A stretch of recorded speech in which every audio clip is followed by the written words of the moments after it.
আমাদের শহর কলকাতার মধ্যে কিন্তু বেশ অনেক কালী মন্দির আছে, যেমন কালীঘাটের আছে কালী মন্দির, মা ভবনতারিণী আছে দক্ষিণেশ্বরে। ঠিক তেমনই কলকাতা শহরেরই উপকণ্ঠে মানে রাজপুর সোনারপুরে যেখানে আমি আছি, সেখানে হচ্ছে মা বিপত্তারিণীর মন্দির বা চণ্ডীবাড়ি। হ্যালো জনগণ, তো কেমন আছো তোমরা? আমি অর্পণ, আর তোমরা দেখা শুরু করে দিয়েছো ট্রাভেলার্স ডায়েরির আরও একটা নতুন ভিডিও। এই ভিডিওয়ে আমরা জেনে নেব যে কিভাবে এই মন্দিরে তোমরা আসবে, এই মন্দিরের টাইমিং কি আছে, আর পুজো দেওয়ার পদ্ধতি কি রয়েছে, আর সমস্ত কিছুই এই ভিডিওয়ে তুলবো তোমাদের জন্য। দেখো, মন্দিরের এই যে মূল ফটক মানে যে গেট আছে, সেই গেট দিয়ে ঢুকে কিন্তু সামনে প্রশস্ত পার্কিং লট রয়েছে। ডান দিকে 4 চাকা দাঁড়ানোর জায়গা রয়েছে, আর বাঁ দিকে হচ্ছে মোটর সাইকেল মানে 2 চাকা দাঁড় করানোর জায়গা। আর একটু এগিয়ে গেলে একদম সামনেই রয়েছে মন্দির কর্তৃপক্ষের তরফ থেকে বিনামূল্যে জুতো রাখার জায়গা। মন্দিরে আসলে পুজো দেওয়ার জন্য কিন্তু মন্দিরে ঢোকার বাঁ হাতে মানে যেখানে 2 চাকার পার্কিংটা রয়েছে তার সামনেই কিন্তু রয়েছে বেশ কিছু স্টল। খালি এখানে নয়, এছাড়াও কিন্তু যেখানে মন্দিরের মূল প্রবেশদ্বার, সেই প্রবেশদ্বারের দুই দিকেও বেশ কিছু পুজো সামগ্রী কেনা স্টল রয়েছে। আর এখানে একটা ইন্টারেস্টিং বিষয় হলো, এখানে কিন্তু কোনো ডালা বা ডালি সিস্টেমে পুজো হয় না। এখানে পুজো দিতে গেলে সমস্ত কিছু কিনতে হবে পার পিসে। সে তোমরা মিষ্টি দিয়েও পুজো দিতে পারো, শাড়ি, আলতা, সিঁদুর সমস্ত কিছু দিয়ে তোমরা এখানে পুজো দিয়ে নিতে পারো। আর খালি আমি একা আসিনি, কিন্তু আমার সঙ্গে বরুণকে তোমরা দেখেছো, এছাড়া কাকু, কাকিমা, বোন।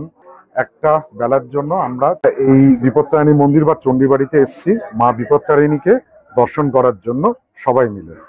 হ্যাঁ, এইবার বলি যে এই মন্দিরে আসতে গেলে তোমরা কিভাবে আসবে। এই মন্দিরটা কিন্তু রেলপথ, সড়ক পথ দুটোর মাধ্যমে খুব ভালোভাবেই ওয়েল কানেক্টেড রয়েছে। নট অনলি রেল বা সড়ক, এখানে কিন্তু মেট্রোতেও আসা যেতে পারে। ট্রেন পথে তোমরা যদি আসতে চাও তাহলে তোমাদেরকে এখানে নামতে হবে সোনারপুর রেল স্টেশনে। সোনারপুর রেল স্টেশন থেকে রাজপুরগামী অটো ধরে চলে আসতে হবে হচ্ছে বাসতলা। সেখান থেকে রিক্সা বা পায়ে হেঁটে তোমরা চলে আসতে পারো চণ্ডীবাড়ি বা বিপত্তারিণী মায়ের দর্শন করতে এই মন্দিরে। অথবা যদি তোমরা মেট্রোয় আসো তাহলে সেক্ষেত্রে তোমাদেরকে নামতে হবে কবি নজরুল মেট্রো স্টেশনে। সেখান থেকে নেবে রাজপুরগামী অটো ধরে তোমরা চলে আসবে হচ্ছে কালীতলার মোড়। সেখান থেকে ওই একই উপায় রিক্সা ধরে বা পায়ে হেঁটে চলে আসবে মা বিপত্তারিণীর মন্দিরে। আর সড়ক পথে আসতে চাইলে বেশ ভালোভাবেই যেভাবে আমরা আসলাম সেইভাবে কিন্তু তোমরা গুগল ম্যাপ ধরে চলে আসতে পারো, অথবা বাসে করে আসার পর তোমরা চলে আসবে হচ্ছে সোনারপুর রাজপুর। সেখান থেকে কালীবাড়ির মোড়, কালীবাড়ির মোড় থেকে ওই একইভাবে মানে পায়ে হেঁটে বা রিক্সা করে চলে আসবে চণ্ডীবাড়ি বা মা বিপত্তারিণীর মন্দিরে মাকে দর্শন করার জন্য। মন্দিরে মায়ের বিগ্রহ কিন্তু রয়েছে দোতলায়। মন্দিরে ঢুকে নিচে বেশ কিছু দেব বিগ্রহ আছে, সেগুলো তোমরা দর্শন করে নাও। দর্শন করে সোজা চলে এসে হচ্ছে মাকে দর্শন করার জন্য সিঁড়ি ধরে দোতলাতে।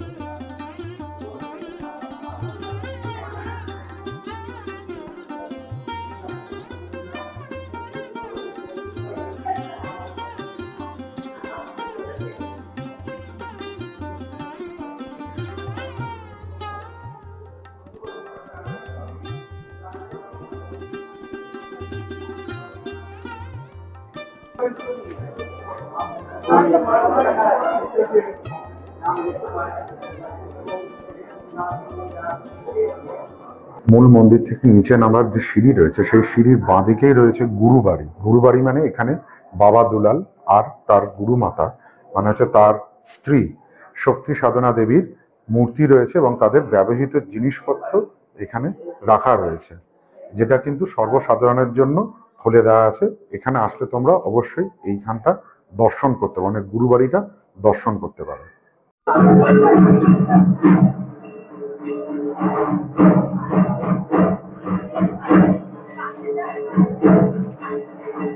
এটা দেখতে পাচ্ছ, এটা হচ্ছে বাবা দুলাল আর গুরুমাতার শয়ন কক্ষ। এই ঘরটি কিন্তু মন্দিরের নিচে নতুন ভাবে ভক্তবৃন্দদের জন্য খুলে দেওয়া হয়েছে। মন্দিরের উপরে আর নিচে বেশ কিছু দেব বিগ্রহ আছে, সেই দেব বিগ্রহ চলো আমরা একটু দেখে নিই।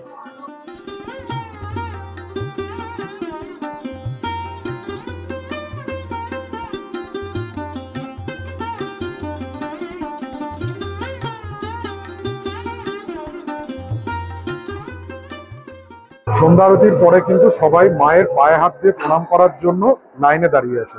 উপরে ছেলেদের লাইন আর নিচে দেখতে পাচ্ছ মহিলা ভক্তবৃন্দ বা মায়েদের লাইন। এই ছেলে এবং মাদের লাইন কিন্তু আলাদা। তবে আর একটা কথা এখানে বলে রাখা উচিত, বিশেষ বিশেষ দিন যেমন হচ্ছে কালী পুজোর দিন, দুর্গা পুজোর 4 দিন, পয়লা বৈশাখ, 1 জানুয়ারি, এরকম আর বেশ কিছু তিথির দিন আছে। সেই দিনগুলোতে কিন্তু মায়ের পায়ে হাত দিয়ে প্রণাম করা যায় না, সেটা এখানে মন্দির কর্তৃপক্ষ একটা নোটিশ বোর্ডে লিখে রেখেছে। আর নিচে পায়ে হাত দিয়ে মাকে প্রণাম করে আসার পরে তোমরা নিচে একটা চরণামৃত গ্রহণ করার জায়গা পাবে, আর সামনে পাবে হচ্ছে প্রসাদ গ্রহণের জায়গা। এখান থেকেই তোমরা চরণামৃত এবং প্রসাদ গ্রহণ করে নিতে পারবে।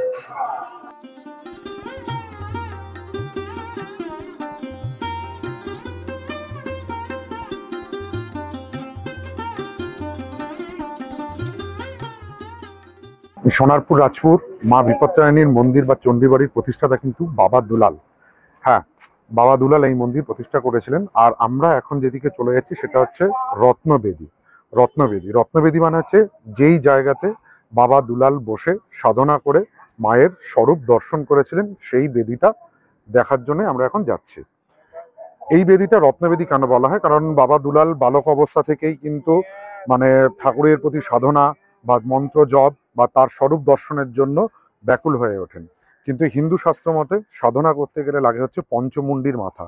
আর এই পঞ্চমুণ্ডর মাথার ভেতরে প্রধান উপকরণ হচ্ছে কিন্তু নরমুণ্ড। যখন বাবা দুলালের মা জানতে পারেন যে তার ছেলে নরমুণ্ড জোগাড় করার জন্য উদ্গ্রীব হয়ে উঠেছে, তখন তিনি তাকে বিরত করে বলেন, তুমি এমন একটা আসন তৈরি করো যেখানে সবাই বসতে পারে। তারপর বাবা দুলাল অনেক রত্ন খচিত করে এই সাধন মঞ্চটি তৈরি করেছিলেন। সেই জন্য এই মঞ্চের নাম হচ্ছে রত্নবেদী। এই বেদির উপরে বসেই একদিন সন্ধ্যাকালে বাবা দুলাল কিন্তু মায়ের স্বরূপ দর্শন করেছিলেন। আর সেই স্বরূপেরই মূর্তি কিন্তু উপরে মা বিপত্তারিণী। আর হ্যাঁ, তোমাদেরকে মন্দিরের টাইমিংটা বলে দিই। মন্দির খোলার সময় কিন্তু প্রতিদিন ভোর 5টা থেকে সকাল 11টা পর্যন্ত। তারপরে বন্ধ থাকে, আবার মন্দির ওপেন হয় দুপুর 2:30 থেকে বিকেল 5:30 পর্যন্ত। আর আরতির টাইম কিন্তু একটু ডিফার করে, যেরকম কালী পুজোর পর থেকে সন্ধ্যা আরতির সময় হচ্ছে বিকেল 4:30। আবার শিবরাত্রির পর থেকে কিন্তু এই সন্ধ্যা আরতির টাইমটা পরিবর্তিত হয়ে হয় বিকেল 5টায়। আমি তোমাদের সুবিধার জন্য স্ক্রিনে মন্দিরের খোলা, বন্ধ এবং আরতির সময়সূচি দিয়ে দিলাম।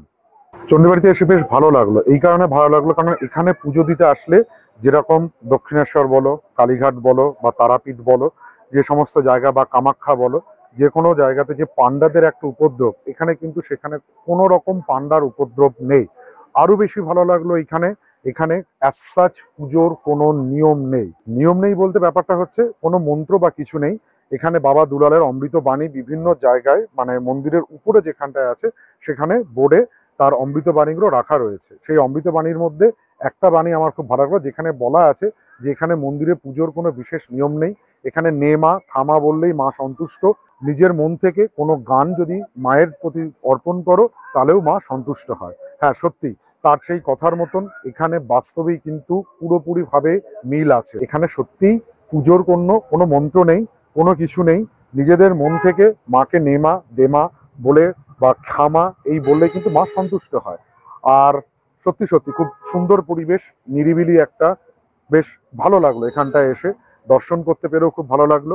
আর দর্শনের পরে পায়ে হাত দিয়ে মাকে প্রণাম করা যায়, এটা কিন্তু সব থেকে বড় পাওনা।